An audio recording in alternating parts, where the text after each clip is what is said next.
get 1% better every single day, because that's all I've ever done is just try to get a little bit better every day. And then you look back and it's a decade later and you're like, holy moly.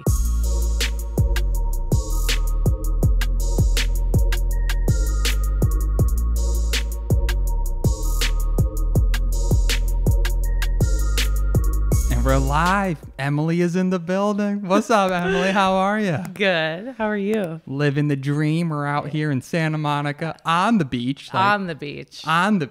Looking at the ocean. Looking at the ocean. The ocean's looking back at us like, ain't no visitors today. We got the Rona coming in hot. Weird times. Very weird.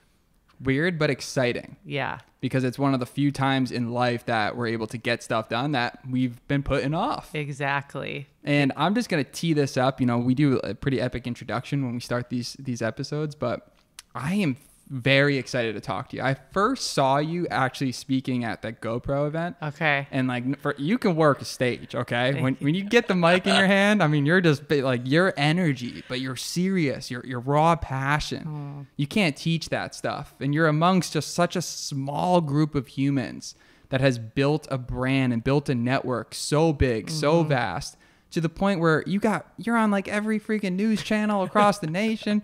People just can't get enough of you. And it's just because you're relentless. Right. Like most people would stop where you're at and you just keep going. Has that just always been your mojo?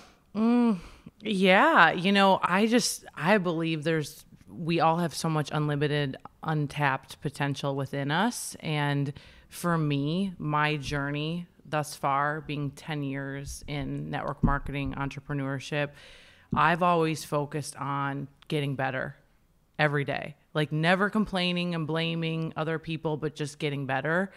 And what I've realized is, oh my gosh, there's like unlimited potential inside of all of us and even within myself. And I just love every day, like, what can I work on today? How can I get better today? Who can I serve today? And just showing up in that way. And that's what I've just continued to do. And that's where the greatest fulfillment is just getting better and impacting lives. In terms of like the status, when you kind of got this journey started and you might have gotten involved in a direct sales company or you had your first entrepreneurial itch, do you feel like it's kind of always been in your blood? Like give us the backtrack of, pre the Emily everybody knows today to back when I'm thinking straight high school job. Yeah. What you working? Yeah, absolutely. I was raised by a single mom. I was the baby. And, growing up really fast, we had an abusive guy live in our house for a long time. And finally, my mom just got rid of all that. But in that, growing up in that, I learned a lot. I was by myself a lot. So the only thing I really had was a connection to God and the light to just get through certain times. And once we moved past that in our life, I connected to a local church and found so much peace in that. And, growing up, my mom always taught we treat everyone the same, whether it's the janitor or the CEO. And, so I was my class president and loved everyone the same, whether they're the jocks, the skaters, even though myself, I was an athlete, I played volleyball. But then honestly, like when high school was done, I didn't know what I wanted to do. Had no idea. My brother and sister both went to college. My brother's a pilot. My sister's a teacher. But I was like, what do I want to do with my life? I don't know. So I was like, what's the quickest thing I could do? That's literally what I searched. I'm like, I'll do massage therapy. So I did that. Landed a job with one of the top doctors in Minnesota when I was 19. And then that's where I started to learn, like, wow, how do I talk to wealthy people? How do I run a practice? Oh, I don't just want to do the massage. I want to like answer the phones. I want to run this place. And so he gave me that freedom to learn and work my way up. And that's what I started to do. But I quickly realized there, like, I'm still paycheck to paycheck. I'm still trading time for money until I found network marketing. What a beautiful story. I'm just going to move that right there. Okay. Oof, that's all. Okay. But that's amazing. And that's interesting because it's like a lot of people can relate to that story. You might have siblings that choose a particular path. I know for me, my brother went into the med school world and now today he's a surgeon and he's like all in, that world. And then when you get into this whole entrepreneurship deal, you're not making any money. You don't know what you're doing. Right. And I love the direct sales industry because it's sort of like this gateway drug into entrepreneurship, Totally. right? Absolutely. It's like your first hit and you're like, I want to get another hit. Yeah. Yeah. And there's so much personal development involved with it.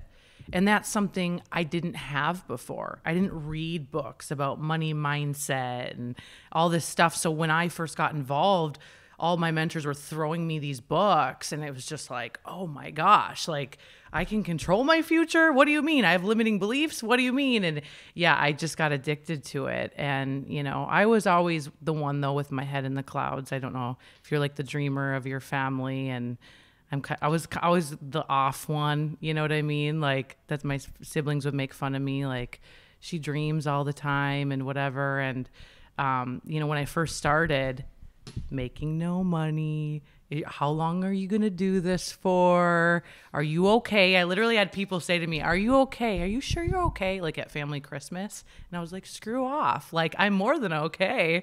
And, you know, it didn't feel good until I actually started to succeed, of course. But, you know, those times were kind of difficult, you know, having people poke at you. I don't know if you ever had that. But. Right. No, I totally. I mean, I think anybody that's gotten to any level of that success is going to get poked. And you're going to go through that roller coaster.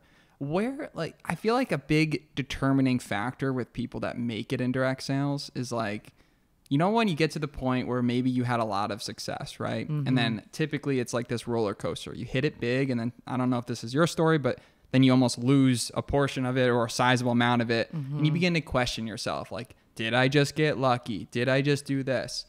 Do you remember a certain point in your career when you like vividly understood that you were removing luck out of the factor and you were just ensuring your success by becoming this person that you've become?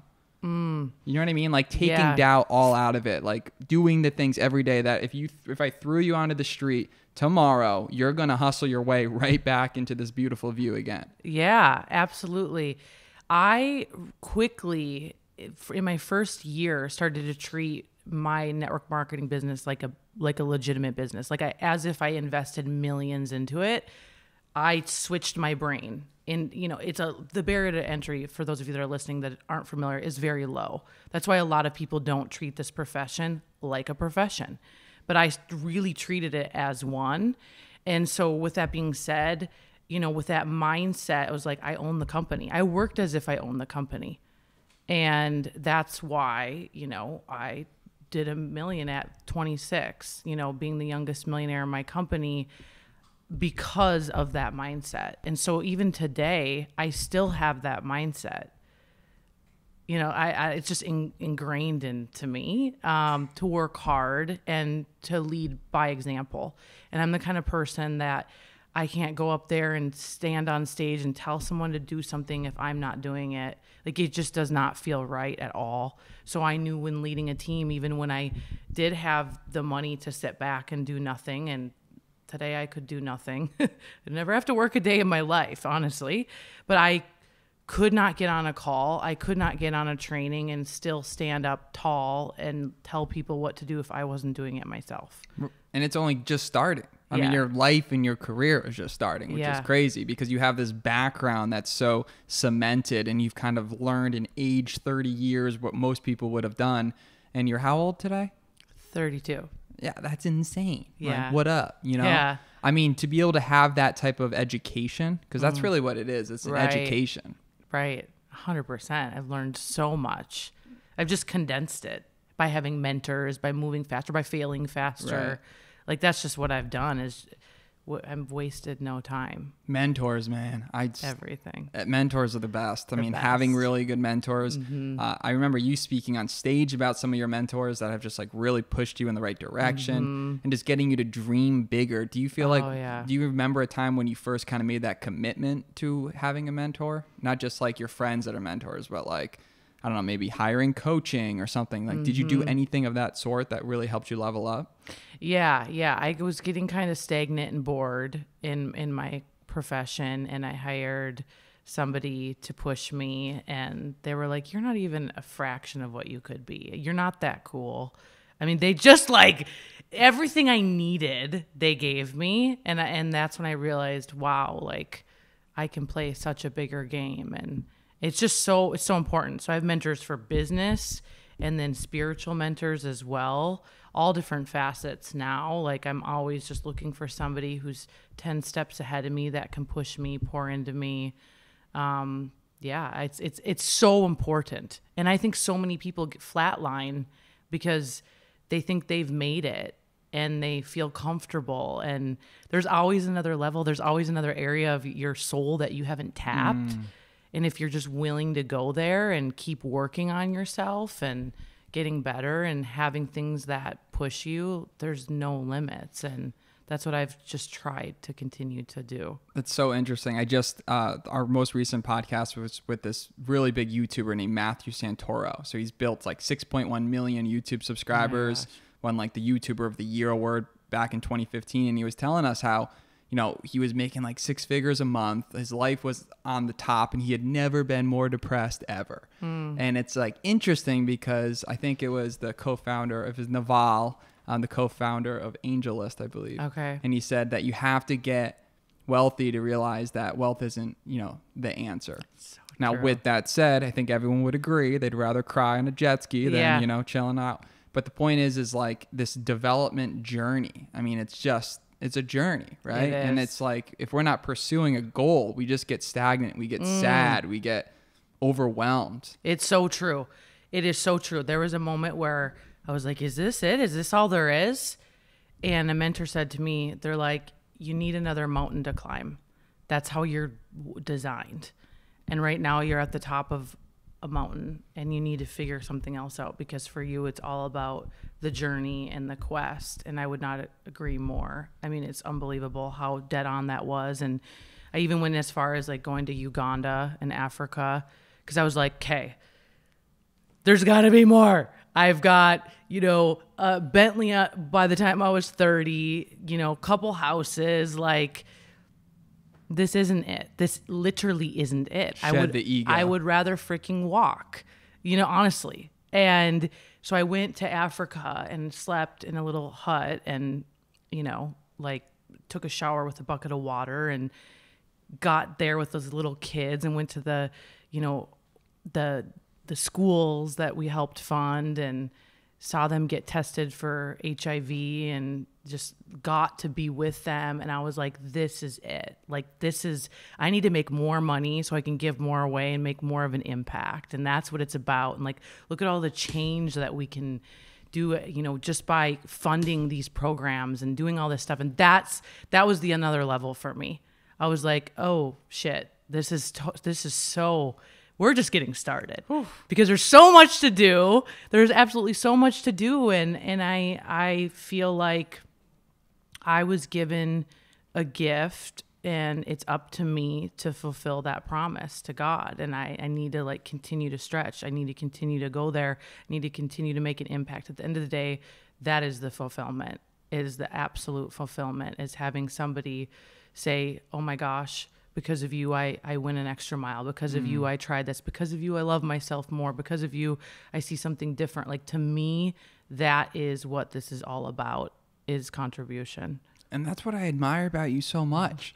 I mean, your ability to tap into this health and wellness world and not just, you know, put your toes in, dive all in. I mean, you help people every single day with your advice that you're giving, and you become this expert in health and wellness. You know, the news channels are calling, it's Emily, and she's like, what up, y'all? Happy quarantine. Here we are.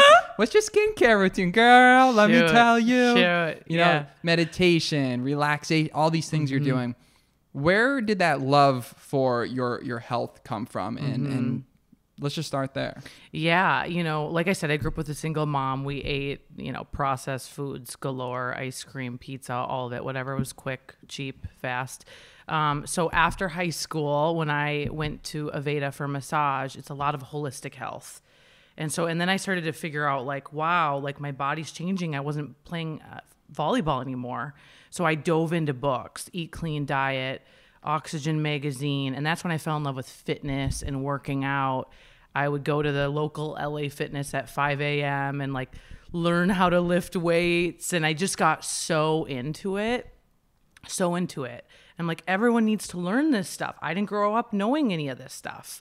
I had no idea what eating clean was like and how you could feel and how it could change your confidence. And then that, because I'm all in or I'm all out, that went to competing in Fitness America for a year and Fitness Universe. And I just needed something to work for. And then that led me into my business today, because it's health and wellness. And if you don't have your health, what do you have?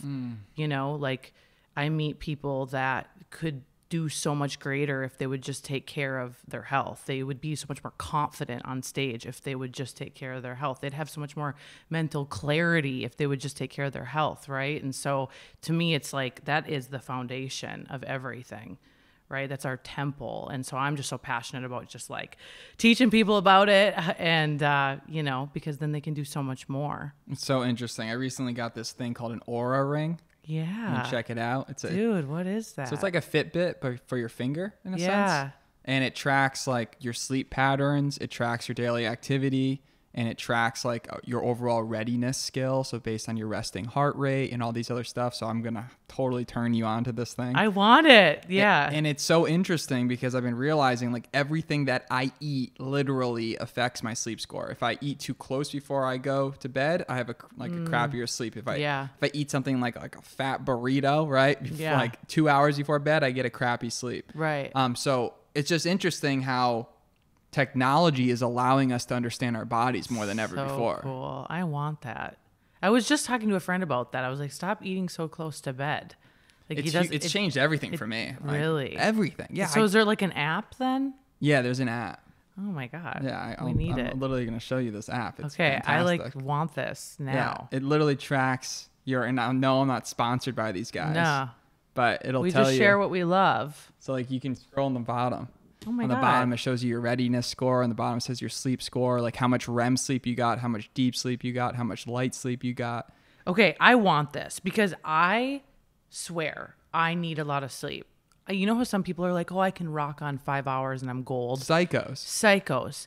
I know that I need 7 to 8 hours or maybe I need to study this. Maybe it's just the deep sleep because I can tell a dramatic difference if I slept versus not. I almost feel like drunk sometimes. Oh my God, the first 2 hours of my day, I feel like just like a bum. Yeah. I'm like, this sucks. Like I know. I'm wearing a smile and it's a damn good day. You turn it on. But yeah. You're like, I need, what am I drinking? Beer. I need something like this to charge me up and fuel adaptogens. Me. Some sort of, some brain fuel, man. Yeah. And just being able to be, have your nutrition. So let's kind of dive here. What are some of the things that you recommend to the average entrepreneur to better be more alert, to have more energy throughout the day, and just some basic maybe routines that you got into that have really changed your overall health that people can implement? Yeah, for me, and I'm sure everyone has heard of intermittent fasting. My company have done this for over 18 years before it was a buzzword now, but I support my intermittent fast with an aloe-based cleanse. But whether you're doing that, either just fasting or with the cleanse, I think, and I've worked with so many people, that it not only helps, with your health, with fat loss, things like that, but for me, I'm able to have way more energy if I go to bed, sleep, fast until like noon the next day. For me, I hit my aloe-based cleanse, the vitamins and minerals in the morning, drink tons of water. I feel like I am just so much faster. I'm better with just my weight. Everything is better when I fast. It's also for a lot of us entrepreneurs, we travel a lot. We're going to conferences, doing all those things. It's way easier when I'm on the road, when I'm in a hotel, things like that. So intermittent fasting for sure. I do hit coffee. I love. Let me get a hit real quick. I sound like I'm like a drug dealer, but no, I love my coffee. I love MCT oil. Bulletproof as well. Organic coffee's huge for me. Do you ever do extended fasts? Mm-hmm. Can you talk what have those benefits? Yeah, so I'll do a full day cleanse. It's all cellular through urination. Again, you're getting tons of vitamins and minerals through aloe. I'll do adaptogens, which we're drinking some right now. Okay. And that just works with your central nervous system to help brain function. So I do a 1-day cleanse, and it actually raises your human growth hormone quite a bit.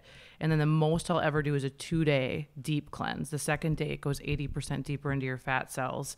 And there you notice a huge difference because your digestive system is finally getting a chance to rest.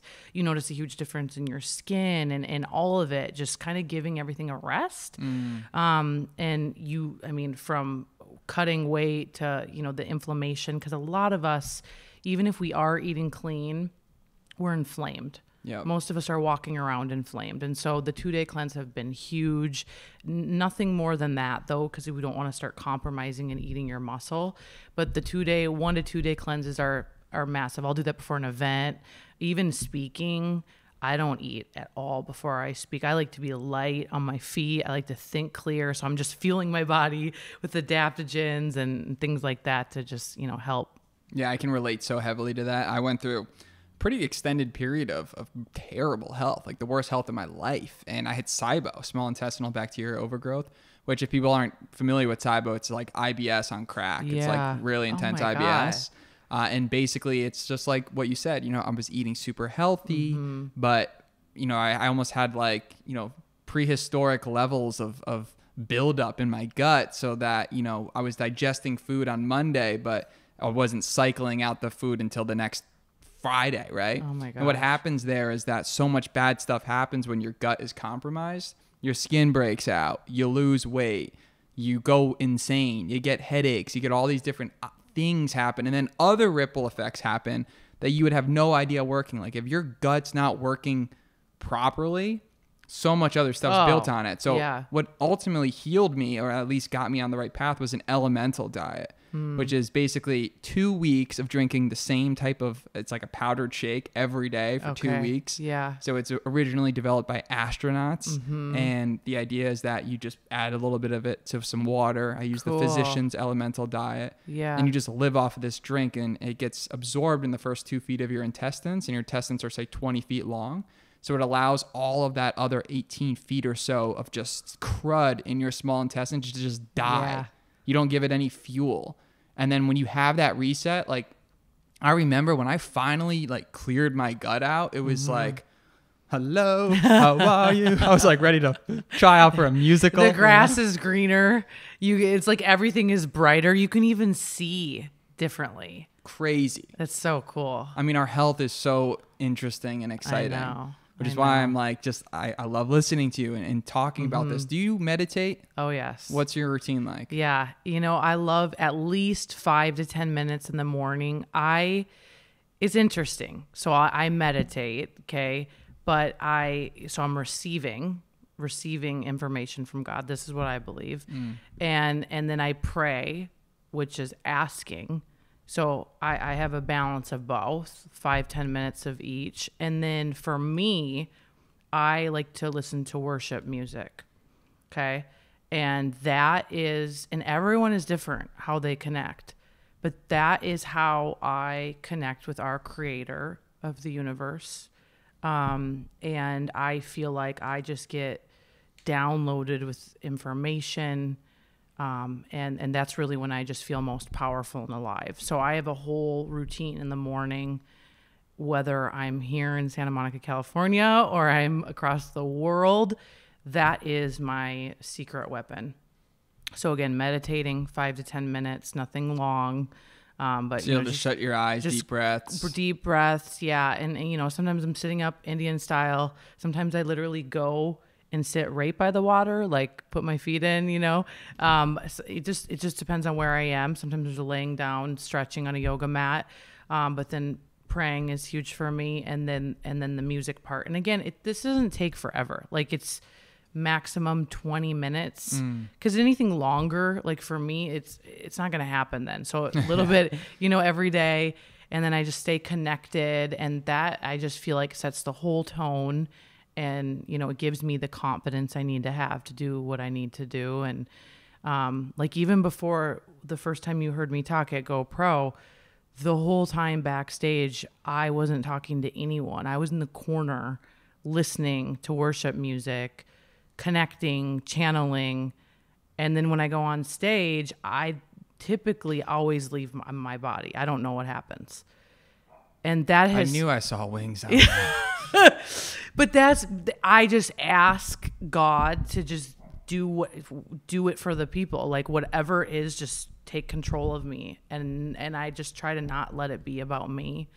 And that takes days and days and days of connection and discipline. And, but it's just so important, you know? And I feel like that, you know, people always say, what's your secret? How are you so confident? It's because I'm connected to the Holy Spirit. That's why I'm so confident. Damn. Yeah. Tesla can never compete with that.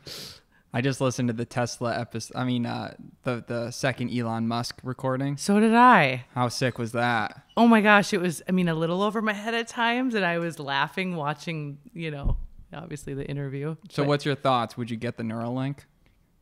Yeah. Dope. There's Dude, two types of people. I Those that are going to get it. Edge. I love that. Yeah, you got to let the pup in. Yeah. My dog is like out here jealous that we're together and he's by himself. Okay. I would be too. He's wiser than he looks. But yeah, no, it's interesting about just how technology is improving so quick. And it gets back to this Oura ring and how we're just really quickly becoming these cyborgs, right?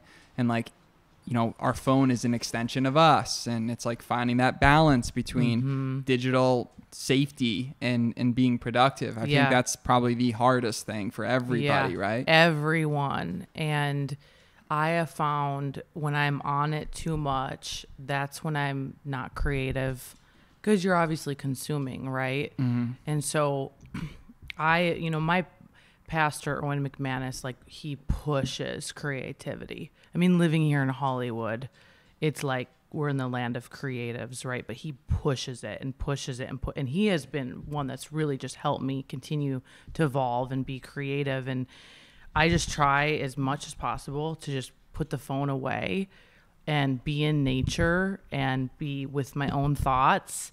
And that's when we create, and that's when we become innovative. I find it's miserable when we're on our phones all the time, copying each other, not connecting to God or the universe, and not getting downloads, you know, to make that difference. And so it's like, whether it's a Sunday afternoon or just throughout the day, just to put it away, it's so vital. If you want to be different, that's what I'll say. If you want to be different, you got to put your phone away. Otherwise, you're going to be just like everybody else. You're going to be a copycat.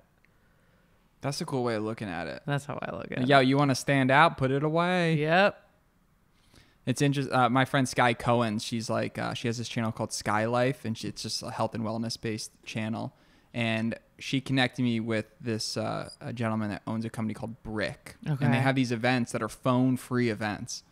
So you pay money to go to an event without your phone. You go and you put your phone in a cubby, and for like 7-8 hours, you meet a bunch of strangers and you don't have your phone. And it's like a trippy experience. Oh, I bet. Because it's like you'll make a friend. Like I'm a super social human. I'm like, what up? How's it going? You know, it's a damn good day. And then you make a friend. You're like, all right, what's your number? Ooh, what do we do? Right. How do we do this? Right. Or it's like this awkward pause, and you're like, that's usually when you'd go for the phone and like pretend you're looking at Instagram or something. Then you're like, oh crap. Like, yeah, what do you do? But it's at the same time an Instagram story. Giving that behind the scenes, letting people into your life. It's so crucial to building your brand. So where do you marry that? I'm building an influencer like brand while still enjoying my own life and not just making it for other people. Yeah, it's all the balance, right? So typically I don't start phone calls. I don't start talking to people until 11 a.m. Now I do it that way because I'm a night owl. I work better at night. I tried to force myself. There was one time where I was like, oh, everybody's joining the 5 a.m. club, so I must do that to be successful. That did not work for me. I come alive in the night, you know? So in the morning, and my assistant knows this, like there is no calls, nothing. That is my time to pray, to work out, to create, and then I'll start jamming at 11. And that's when I start taking content. And a lot of times throughout the day, like I'll just save it on my phone and then just upload it later in one lump sum. So that way I'm at the dinner. That way I'm present. You know, I'll just take it quick, save it, and then, you know, get it all in. So that's what I do a lot of times is I'll shoot content in a condensed amount of time and then I'll just upload it later, if that makes sense. But I had to find that balance, because again, it's hard to be creative. It's hard to think clearly if you're on the phone all the time. So just having my morning time as my time for myself as a leader of a huge company and organization. I mean, your day can get hijacked in 5 minutes. Right. Sometimes I wake up with 20, 30 text messages, so it's like if I go straight to the phone, then I'm going to lose myself and other people's agendas real quick. So I've just found by monitoring that, I mean, it's so key, and not jumping, right on my phone right away. Right. I feel like I hit a point in my life, and I'm sure you hit this well before me, but to the point where you have to come to the conclusion that you just can't help everybody, that your time becomes too valuable. And that's tough with MLM and direct sales because, everybody on your team is a part of the fam, what's up, homies? We're down to help y'all, right? But it's like you got to be able to identify the leadership traits in people. I know. And that's why I love the intersection between direct sales and traditional startups. Because direct sales leaders and network marketing leaders are some of the best leaders that I've ever met inside companies. There's so many companies that could benefit off of somebody who crushes it in MLM to run their startup. 100%. But now there's benefits in both, right? One thing I don't like about network marketing is that it's almost like there's, and again, I'm in direct sales. It's one of my loves, but you have to be almost very public and very, you have to grow into somebody that people can kind of envy, right? You got to walk the walk, you can't be this hidden person in the background, right? Right. So there's pros and cons of everything, but who you become in that process is really just interesting. Oh yeah, 100%. Yeah. I mean, if you want to grow your income, you have to grow as a person. And, back to what you said about the time thing. I think that's one of the number one things I get asked on like social media is like, how do you decipher who to work with? And oh my gosh, pre-qualifying people for sure. And, really looking at, okay, who's going to become a leader in the end? Or is this just me doing something for someone, dragging someone along? My time is spent with people for a short amount of time who will eventually do this when I'm not around, period, end of story. And I pre-qualify by asking them questions. Okay, do you see yourself doing this when I'm not around? What's your vision? And that's how I've built the organization. That's a good question. Yeah, because I'm not here to drag people across the finish line. And it's exhausting. And I feel like a lot of people in network marketing do that. And it's like, no, if you want real residual income, you need to build future leaders. You need to build leaders under you. And eventually they're going to be able to do this when you're not around. Yeah, and if you focus on numbers, you're just going to get crushed. Oh, you're it's just going to get depressed. Or pleasing people. Oh, gosh, I've been there, done that. That's how I lost all my money in our first company in Vima. I just because, you don't know, right? You're young, you're making money. You think it always is going to keep coming. And you almost feel like you have to pay for everything. Right. It's like you're in debt to people. And right. These are just things, there's only way to learn is by just going through it. I know. Mentors can help, right? They can simmer the burn, right? They can help it, but still at some degree, you just got to send it and feel the burn and grow. I know. Yeah, there was one point early on where I was like, am I a therapist or am I a network marketer? And that can burn people out. I'm an outgoing introvert. I'm an empath. And I was like, do these people need marriage advice? I thought I was just trying to help them make some money. I was like, oh my God, I was so over it. I'm like, I need people that can tie their own shoes. I'm sorry, I'm not going to drag you. And then a lot of times we can look back. I bet you could look back and say, you see the red flags early on. 100%. The red flag search, it's even in relationships, right? You got to look for them red flags right away. And sometimes you might be too smitten to be looking at them yourself, I know. You need to step back and then take inventory. And so that's what I try to do in my businesses now. And every quarter, step back, take inventory. What am I doing well? What am I not doing well? What could I change? Just constantly taking inventory and adjusting and course correcting is huge. Otherwise you get in it and you're building it and you don't see what you're missing. You don't see what maybe you're doing wrong, where your time isn't being effectively used. It's huge. Let's think about what goes on in your brain when people aren't around. So where So you're here, right? You're here. You know, you got these. I'm here. You got some great flowers, and depending on who you're asking, this all might be a simulation, right? But where does your head wander when you're just killing time? When you're just like, you know, when you find Instagram and you're like looking at a certain. For me, it's like coral reef fish tanks. Okay. I go deep down the rabbit hole. Like I got big dreams and big plans for some big tanks over here. Right. You know, it's different, like raw animals, something that I like. I want to own an ocelot one day, or a lynx. Like I really, really, really want to happen. Dude, that's sick. What are some things to you that just like inspire you and just like where you can see yourself in the future, like growing? I know you're launching this super good brand, and I gotta say, you are one of the hype queens over here. Look at that. You're just straight masterminding.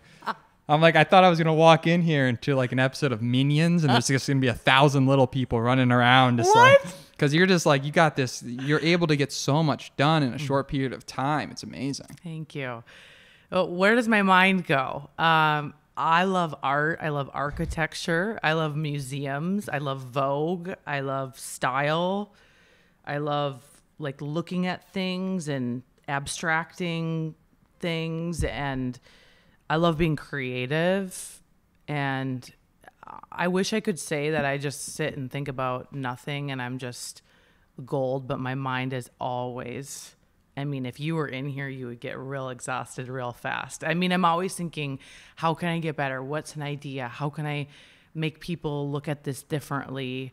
And for me, it's like why I'm starting my new brand and my new website. It's because there's just so much that I need to create to get out there to help people. It's this constant thing that through my evolution, it's like, I know the answer to that. I've been through that. I know how to help you with that. And so now it's like, it's finally a spot where I can have it all in one stop. You go learn about it, go get better, go get 1% better. Ooh, there it is. That's your line. That is my line. Get 1% better every single day. Cause that's all I've ever done is just try to get a little bit better every day. And then you look back and it's a decade later and you're like, holy moly. That's so true. You know? And so, yeah, my mind goes everywhere. I'm constantly thinking about, okay, what's a recipe I could make that's really healthy that people get excited about? What's something I've learned that maybe I need to share with people? It's a good experience, but it was really painful. That would be awesome. I need to write that down. And so like the notes section in my phone, there's thousands of notes of things I've thought about, of lessons I've learned, of experiences I've had, and whether it's this conversation, what I learned from this conversation, or insights, and whether I go to dinner with people here in LA and like their brains are like on a whole different level, and then I get in the car and I have to write it all down because I've learned so much in a couple hour dinner, you know, and it's like I'm always going, always. How can I make, you know, the new entrepreneur, how can I make her feel or him feel more confident and teach them about their frequency, and how can I help them gain more confidence? Or, I mean, it's like all day long. Yeah. What's your love language? All of them. No. I would say words of affirmation, maybe. Words of affirmation? Yeah. Nice. Yeah. Or time. Or touch. See, I like them all. Yeah, I'm a chameleon. Yeah. No, or time. Time? Yeah. Quality time. It's so interesting that if you can identify somebody's love language, just like your ability to lead them, to work with them, all those things are so crucial. Oh, huge. Yeah, I try to do that with business partners, you know, my A players. It's like trying to figure out, you know, they hit a rank. Maybe they don't want a Louis Vuitton bag. They literally want a day with me. And that would mean so much to them. They could care less about a gift, but they want quality time, right? It's so important. Or certain people, they need to be affirmed constantly. They need recognition, where I'll just build it in the dark, you know, like you go, but some people really need to be recognized. And so identifying that in business or relationships is so huge. Yeah. And getting rid of that ego and it's still so hard. And that's one thing know. that's tough about MLMers is people get the biggest heads. Oh my God. To the point where you can't hang out with them, right? I can't. It's like, you know. I can't.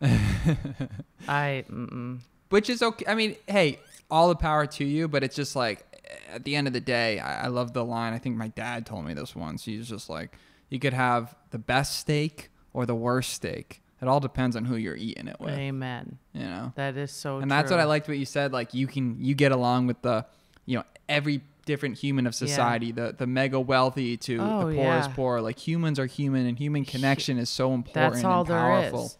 And you can always learn something from everyone. Yeah. And the minute you think you're above someone, that's trouble. That's danger. Yeah, you gotta watch. That's absolute danger. And in network marketing specifically, you would not be who you are without your team. It's like, yeah, you may have built out whatever it is, a couple legs to, you know, but there is people that have helped you get to where you are. You know, whether they're directing your business or mentors or whatever, you're never above anyone else, ever. You know, you may be monetarily, you know, you maybe make part of the 1%, but I never compare myself to people like that. I mean, like you said, like, people are beautiful, they're human, and that's something I've seen early in my career. I watched people treat people like shit because they made money and this person didn't, and suddenly they couldn't sit with those people. Or I've watched people at events that are like, I'm so tired, I don't want to take another picture with someone. And I'm just like, for me, like, they're why I do what I do. That I'm like, this to me is like life, talking to someone that you can impact. And I just pray every day to keep being used to make an impact. I don't ever want to get to that place where I'm too cool for somebody else. Like, then this is all wrong. You got a big heart. You got a lot of love. Well, it's all wrong if that's, I mean, you have full permission to come over here and, you know, shake me up if I ever get like that, because that's not what this life is for. Yeah, I mean, just good people meeting good people, right? And it's Yeah. great. Obviously, there's a certain level of vetting with humans, and, you know, there's times and places for everything, right? For sure. We can't be having some crazies going on. But at the No. same time, I guess that just comes with time, right? On this journey of happiness that we're trying to achieve. I feel like you should have a podcast. Aw. Because I feel like you have a lot to say, and you know amazing humans, and you're really good at just like getting people to be real. Because you come at people as very authentic, genuine, and real. Like, I thought about that the second I met you. You're so open. You're so into receiving and getting to know people. Right. And that's a quality, and that's a skill that you don't even realize you probably have. I mean, you clearly do. I mean, it's got you where you're at, but I commend that. Oh, thank you. I don't know how else to be. Right. It's like, Just when you keep it real all the time, you don't need to pretend. It's so effortless.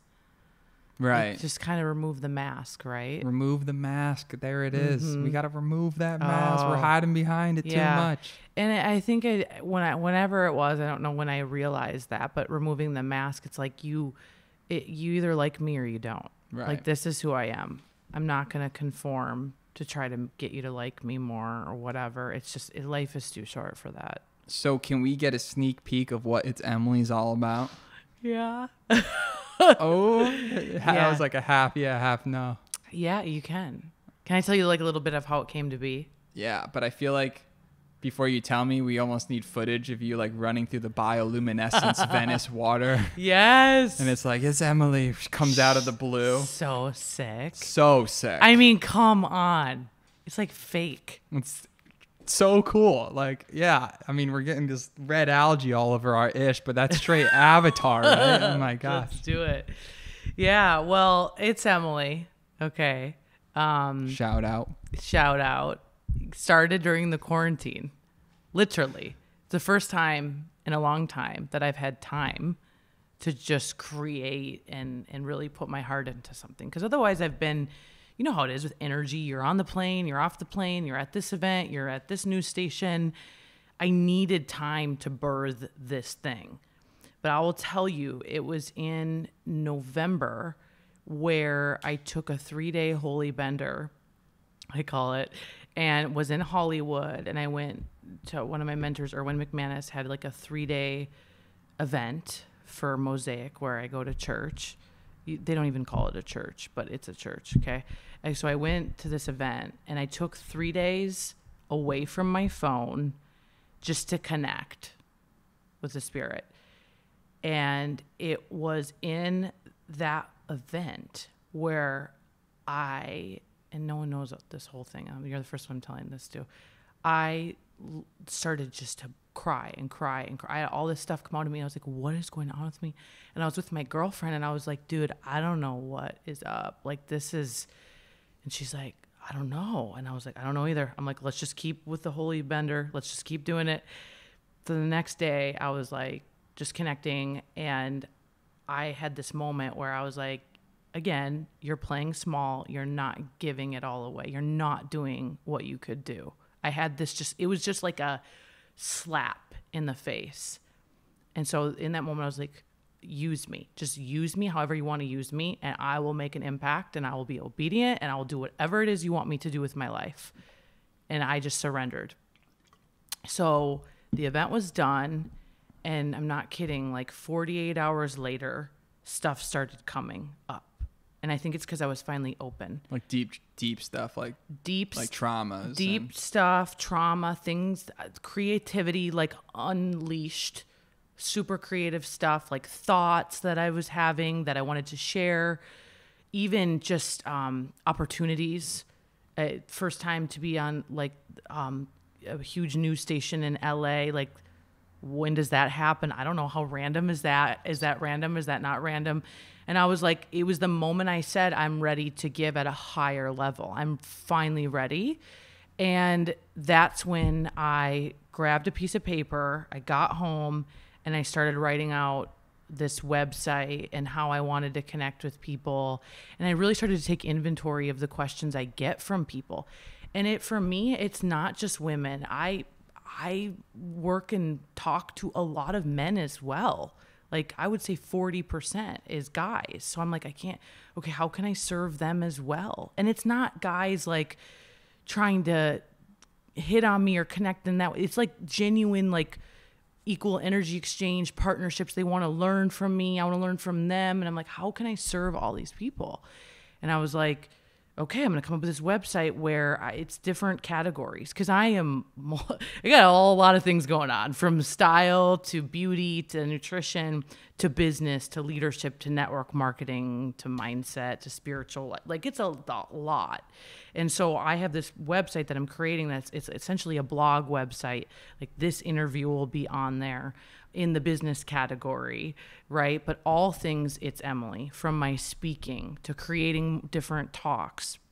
So shortly after that event at my church, that's when I wrote my GoPro talk, how to raise your frequency, how to get out of a slump in life. Like, that was all from just being creative and just being silent and just listening. And so all of this stuff is going into one site where people can go, whether they want to learn about nutrition, whether they want to learn about how to raise their frequency, whether they just want to go binge on YouTube or see who I'm connected to, or maybe they're more into style. They want to up their style game. So it's all, you got some style. Yeah. It's all coming together, and it's just going to be an outlet for me to serve and see where it takes me, and do interviews and write different talks. And that's a commitment. I mean, by making this website, you're making a commitment to your audience. Like, hey, I'm building this house, and we're going to be having plenty of parties in the form of posts. I know. Did you feel that way when you started your podcast? Like, holy crap. Well, when I first got into podcasting, my only objective was, you know how they say, like, I wanted to be an online marketer, right? But you have to niche out. Yeah. You got to pick a niche, commit to it, stick with it.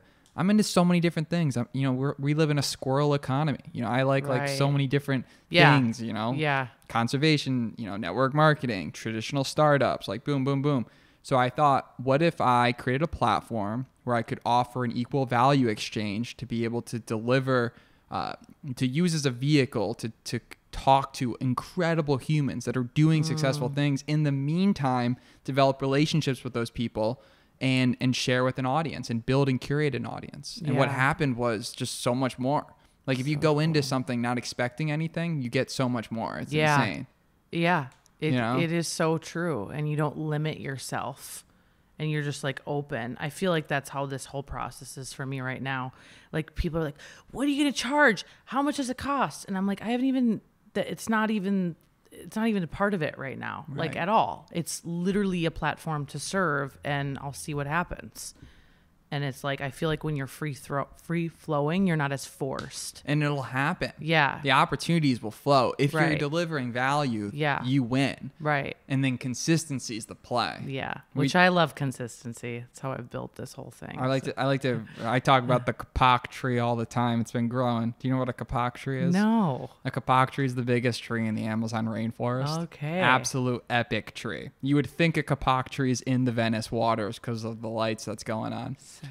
But basically the idea here is like your business and your network in your life is like building a tree. You know, you've always heard this phrase, don't compare your chapter 1 to someone else's chapter 20. The best time to plant a seed was yesterday. You know, it's like that type of thing. It's like when you first start your whole business and your brand, like you're only going to be able to bring on D-level animals and marsupials and lizards and all different type of networkers. And then when you're consistent for a year and you've stood the test of time, you're going to be getting some seers are going to be coming around. They're going to be like, what up? Yeah. Another 3 years go by and you're consistent with your network marketing business and you're consistent with it. You're bringing on some straight, I don't know, some gorillas are coming. They're like, I love this tree. And then maybe if you're consistent for a decade, you get to where you're at in your business, or you get to be able to have a platform where you can effortlessly connect with A players, straight eagles. Yeah. Because they've been around the block long enough to know that they ain't going to F with you unless there's some mutual something. 100%.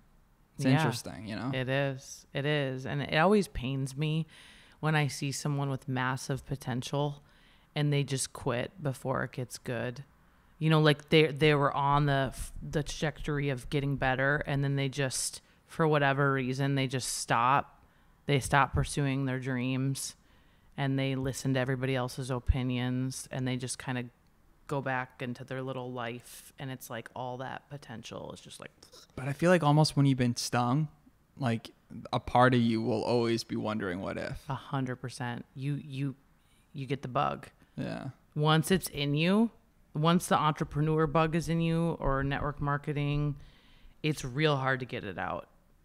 It's like once you learn how to create wealth, once you learn freedom, leveraged income, all that, it's like you're like unhireable.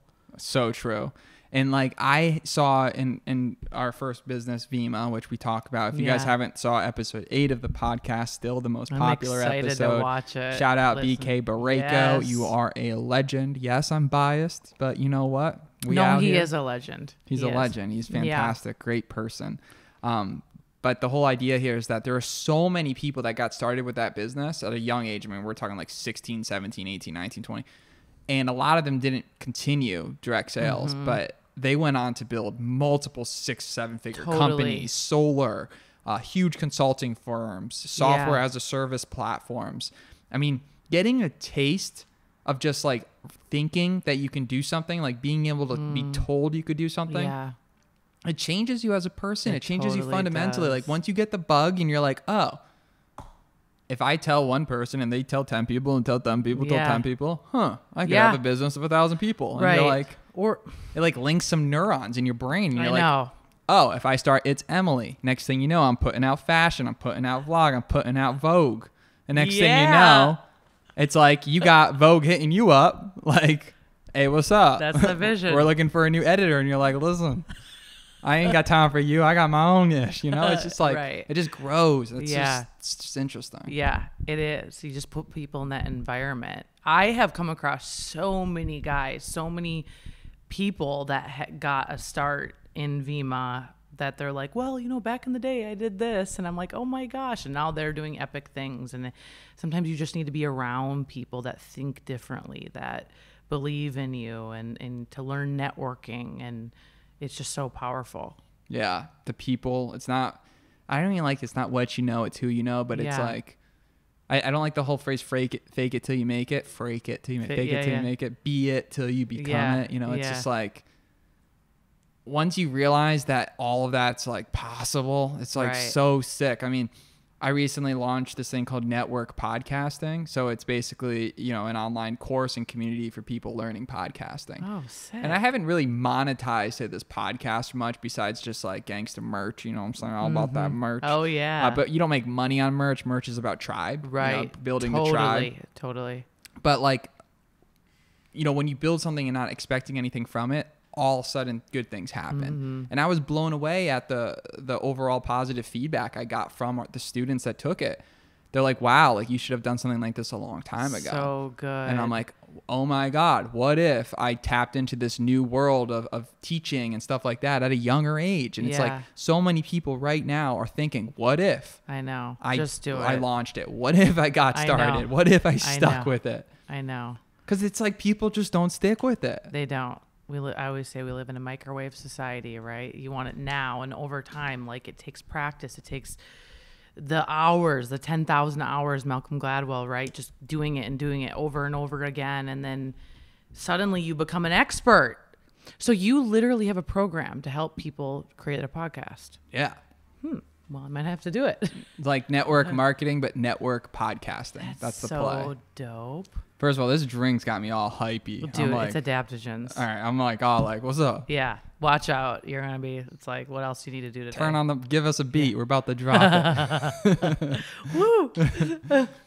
But yeah, no, it's just cool, and I'm really excited about where you're taking this and where you're bringing this brand. And I know that your potential is definitely just getting started. I mean, you're so young. You've been through such a depth of experiences. Most people are just even thinking about getting involved into the idea of running and operating, because typically in corporate America or a typical job, nothing wrong with any of it, because if you're going to run a company, guess what? You're going to all of a sudden be sort of working in corporate America. That's kind of how the world works. Totally. So don't make fun of people that work a 9 to 5. That's the silliest thing you can do. Stupid. Because if you own a business, you're going to be hustling like you never believed. Oh, you're going to work way more than in the 9 to 5. Yeah, yeah. Like 24/7. Right. But it's like you could go through that path and go through the stages, or you could just do what you're doing and give it a shot. Yeah.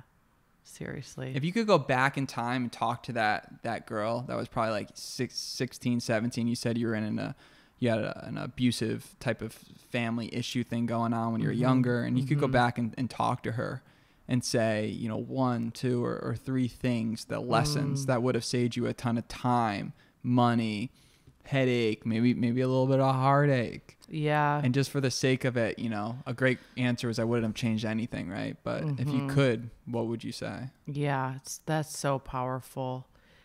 So much, I think experience is truly the best teacher, and I experienced a lot in a short amount of time that has allowed me to really connect to other people on a different level, that if I was raised in this perfect circumstance without having to work hard, I can't say I would have the same connection to people as I do today. I would say that. But if I had to change anything, I would have turned to my faith a lot sooner. Like, it was always there. I just pushed it away for a really long time. And then I was like looking for validation and love in all the wrong places in my early teens, for sure. Like just trying to get acceptance from men or, you know, things like that. And so I would say turning to my faith a lot sooner is something I would have really done. But early in my career, that's powerful. Yeah, I think a lot of people can relate to that. We're always looking for things in the wrong places, which I believe that it's all you got it if you would just connect, you know, with your creator. Like it's here, it's in you. It's just a matter of you connecting and accessing it, right? And then you feel that fulfillment that you're trying to fill the void in other things, whether it's relationships, whether it's alcohol, smoking. You know, we all are looking for something to fulfill something. So I would say that. Gosh, but what would I change? That's so interesting. You mentioned the whole fulfillment thing, because it's like, that's like the number one thing that stops relationships is like trying to change the other person and not just focus on yourself, right? Yeah. Boom, bada boom. Jumanji. I don't know. There it is. It's like every time, right? Here we go again. What else would I change? It's Emily earlier. Yeah. Maybe that. I don't know. Yeah. No, that's good stuff though. It's getting a foundation, something to lean on, you know, something that makes you more of who you are, which is a platform, and empowering yourself with a platform. Yeah. And like, I like the fact that you're doing the blog deal because it empowers you. If you're going to start a podcast, it empowers you. Oh yeah. Your ass is on the line all of a sudden. Sure. If you ain't putting out new episodes, your audience is listening. If you're not putting out new blog posts, your audience is going to be upset. Right. So it's like you're basically making a commitment to your people. Like, look, I'm going to do this for you, and you're going to hold me accountable. And by doing it, we're going to achieve some badass things. Yes. Absolutely. There it is. I know. That's the recipe. Yes. So for anybody, I know we got to sort of wrap this up because you're one busy human rolling around. We got the whole crew here, you know, always making it. If there was one thing that you could say to somebody that's right on the cusp of getting into entrepreneurship for the first time, right? Maybe they've heard negative things from 4, 5, 10 of their friends, family, whatever. But part of them is just like, they want to do it. They want to start the business. They want to build the company. They want to start the LLC. They want to join the MLM. They want to put something out online. They want to build a blog. What would you say to that person that's right on the cusp? Yeah, I'd say follow the call. Follow the call on your life. There's a reason why you think about it in the morning. You think about it when your head hits the pillow. You think about it in the quiet times. If you can't stop thinking about it, you have to do it. Life is so short. And even if it doesn't work out, you're better for trying it. You're going to be so better off pursuing it and more fulfilled. And I would say find someone who has done what you want to do and go to work for them, model them, take their course. I don't know, try to get in proximity to them. Like, just do it. Find someone and realize that your dream is your dream alone. And other people in your direct life are not going to be like all into it because it's not their dream, and there's nothing wrong with that. I think in the beginning, I was like, why isn't everyone on board? They're all against me. And it wasn't they weren't against me. It was that it's not their dream. So, and sometimes I think entrepreneurs and people on Instagram are like talking about the haters. And I'm like, really, there's not as many haters as you think. It's just not that person's dream. It's okay. It's absolutely okay. But if it's your dream and it's on your heart and it's your call, you better do it. You better do it. Because you don't want to live this life in regret. You don't. And right now, I'm fighting time. Like, I'm trying to get as much done. I'm moving as fast as I can because there's so much to do. And I'm always asking myself, can we get more hours? Can we get more time? Like that's like my mindset right now. I'm just trying to do what I can with the time we have to make the biggest impact. And I'm against myself. Like, really, it's me against me at this point, and it's you against you. And you're the only person stopping yourself. So just go for it. That's what I would say. Chop it right there. There it is. There That's it the is. wrap. Here Hoop, we are. that is. Oop, there it is. Not their dream. Man, I wish someone told me that in the beginning. I know. That was like, ooh, that was chills. I appreciate your time. Again, I can't wait for your future podcast to come out because in general, I need more Emily in my life. I appreciate your time here. This is awesome. For everybody that's reaching out, how can people find you? It's Emily on Instagram. It's Emily.com. So that's a freaking badass, by the way. Let's go. Instagram find. It's so easy. That must have been like tough to get. Was it just open? No, it was not just open. Oh yeah. Ooh, she dropped the wink. All right. Till next time. Take care. Thank you for listening to another episode of Len Jones Party of Two. If you enjoyed it, please leave us a review and subscribe to stay up to date on our new episodes. And remember, hope is not a strategy. Keep making moves. Till next time, peace.